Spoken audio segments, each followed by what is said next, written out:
Hello, welcome to my channel.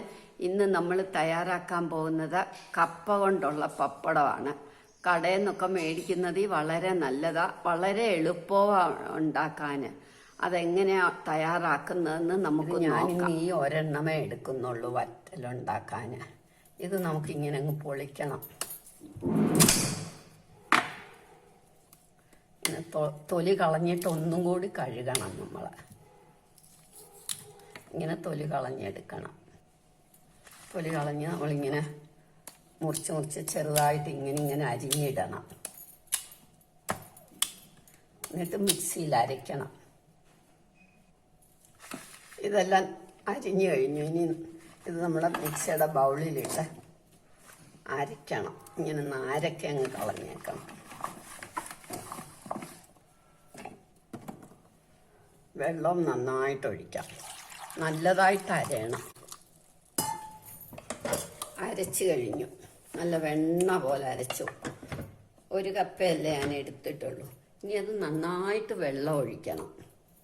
കുറുകി വരുമ്പോഴത്തേക്ക് നന്നായിട്ട് പപ്പടമായിട്ട് ഒഴിക്കാനല്ലേ.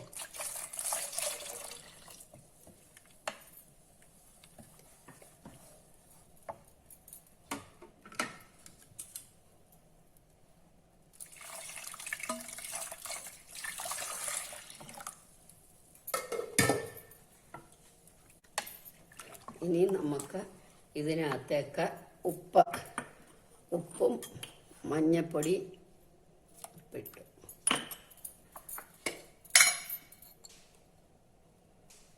മഞ്ഞപ്പൊടി നന്നായിട്ടിടണം, കപ്പയായ കാരണം.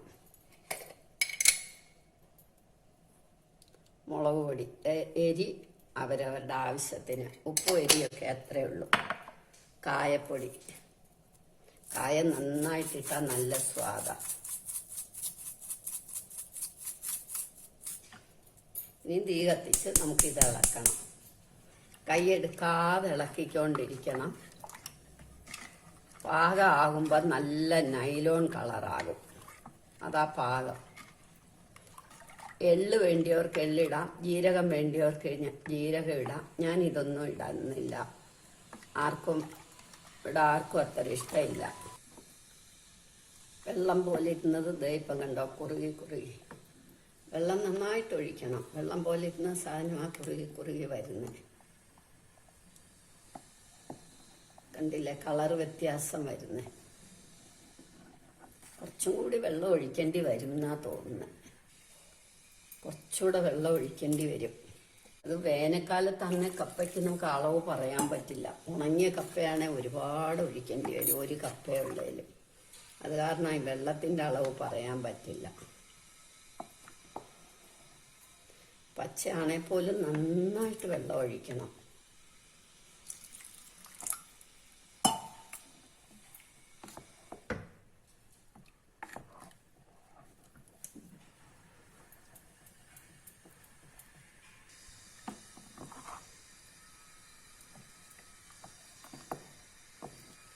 മുളക് അരച്ചാലും മതി. ഞാൻ മുളക് പൊടിയാണ് ഇടുന്നതെന്നുള്ളതേ ഉള്ളൂ.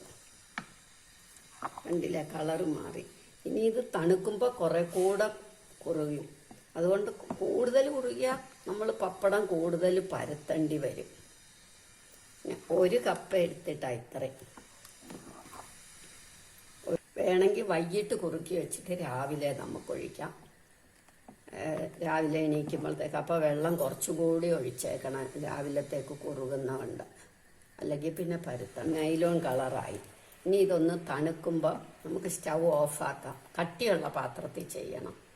ഇനി ഇത് തണുക്കുമ്പോൾ നമുക്ക് ഒരു മുണ്ട് വിരിച്ച് അതിലൊഴിക്കാം. വെയിൽ വരുന്നുമ്പേ നമ്മൾ വെളിയിൽ ഒഴിക്കണം, അല്ലെ നമുക്ക് ബുദ്ധിമുട്ടാവും. ഞാനൊരു കട്ടിൽ വിരിച്ചിട്ടാണ്. നമ്മുടെ ടെറസിലൊക്കെ ആയാലും കുഴപ്പമില്ല. ഞാനൊരു കട്ടിൽ വിരിച്ച് കട്ടിലിട്ടിട്ട്, കട്ടിലെനിക്ക് ടെറസിൽ കിടപ്പുണ്ടായിരുന്നു. തവി കൊണ്ട് കോരി നമ്മൾ ഇതേമാതിരി ഒഴിക്കും.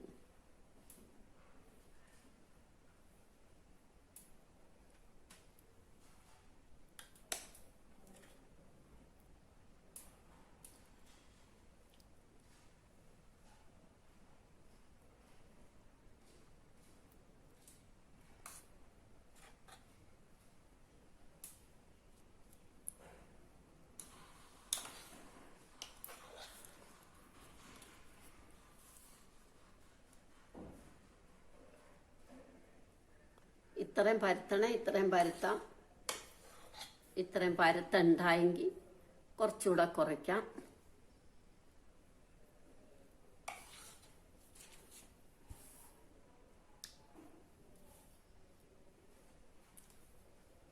പണ്ടൊക്കെ ഞാൻ പ്ലാസ്റ്റിക്കിലാണ്, അതപ്പോൾ വൈകിട്ട് ഉച്ചയാകുമ്പോഴത്തേക്ക് തന്നെ പറിച്ചെടുക്കാം. പക്ഷെ അപ്പോൾ പ്ലാസ്റ്റിക് കേടല്ലേ, അത് കാരണം മുണ്ടിലൊഴിക്കുമ്പോൾ ഇളക്കാൻ പ്രയാസമാണെങ്കിൽ തിരിച്ചിട്ടിട്ട് ഇത്തിരി വെള്ളം തളിക്കണം. വെളുപ്പിന് എടുത്താൽ കുറച്ചും കൂടി നന്നാവും.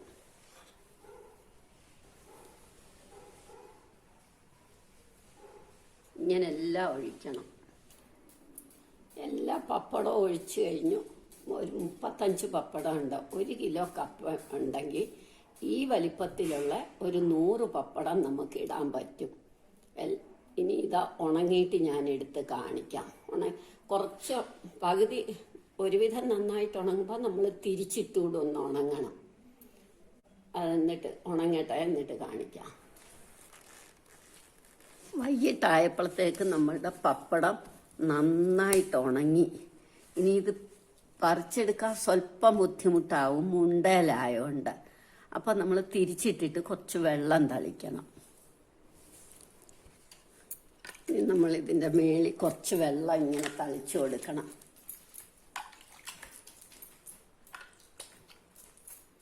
ഇത്ര ഉണങ്ങുന്നതിന് മുമ്പ് എടുക്കുവാണെങ്കിൽ കുറച്ചും കൂടി എളുപ്പമാണെന്നേ ഉള്ളൂ. പക്ഷെ ഉണങ്ങിയിട്ടാവുമ്പോഴാണ് നമുക്ക് നല്ലത്.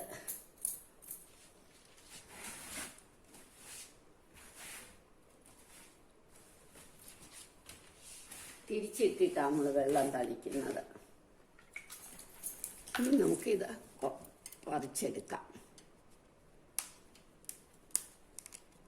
1 മിനിറ്റ് ഇരിക്കണം വെള്ളം പറ്റി കഴിഞ്ഞാൽ. അതൊന്നും കുതിരമല്ല, അപ്പം പറിക്കാം.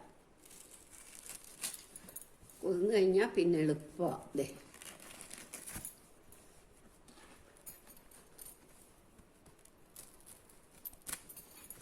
ഇങ്ങനെ പറിച്ചെടുക്കാം. ഇതേമാതിരി ഇതെല്ലാം ഇങ്ങനെ എടുക്കാം. നന്നായിട്ട് ഉണങ്ങിയിട്ടാകുമ്പോൾ പിന്നെ നമുക്ക് ഒരു വെയിലൂടെ കൊണ്ടാൽ മതി. 1 കൊല്ലം വരെയും ഇതിരിക്കും, ധാരാളം ഉണ്ടാക്കി വെച്ചാൽ.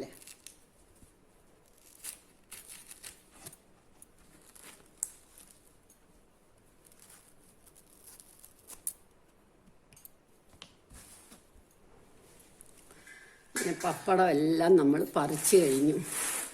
ഒന്നുകിൽ ഇതുപോലൊരു മുറത്തിൽ ഇനി തിരിച്ചിട്ട് നമ്മൾ ഈ സൈഡ് ഉണങ്ങിയല്ലോ, ഈ സൈഡ് തിരിച്ചിട്ട് ഒന്നും കൂടെ വെള്ളമൊക്കെ തളിച്ചതല്ലേ, അപ്പോൾ ഒരു വെയിലൂടെ കൊള്ളണം. ഇടുന്നൊന്ന് വൈകിട്ടത്തേക്ക് ഉണങ്ങിയെങ്കിൽ പറിക്കാം. ഇല്ല എങ്കിൽ പിറ്റേ ദിവസം രാവിലെ ഇതേപോലെ ഇത്തിരി വെള്ളം തളിച്ച് പറിച്ച് അന്നത്തെ വെയിലൂടെ കൊള്ളണം.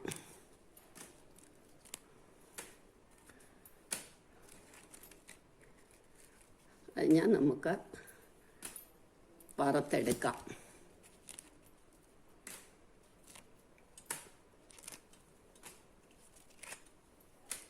ഒരുപാട് കനത്തിലൊഴിക്കരുത്, കുറച്ച് ഞാൻ കാണിച്ചിരുന്നല്ലോ.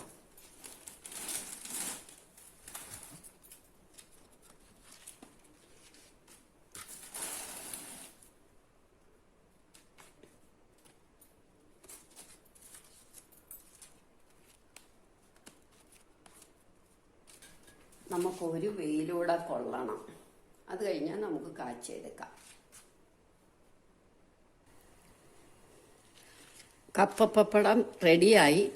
നമുക്ക് വറുത്ത് നോക്കാം. കുറച്ചുണങ്ങി നന്നായിട്ട്, ഒരു ദിവസം മുഴുവൻ ഇരുന്നാൽ നന്നായിട്ട് ഉണങ്ങും. ഇതിപ്പം നമുക്ക് വറുത്ത് നോക്കാം. എണ്ണ മൂത്തു. ഇനി നമുക്ക് ഇത് കാച്ചിയെടുക്കാം. കണ്ട് നല്ല പപ്പടമായിട്ട് വരും.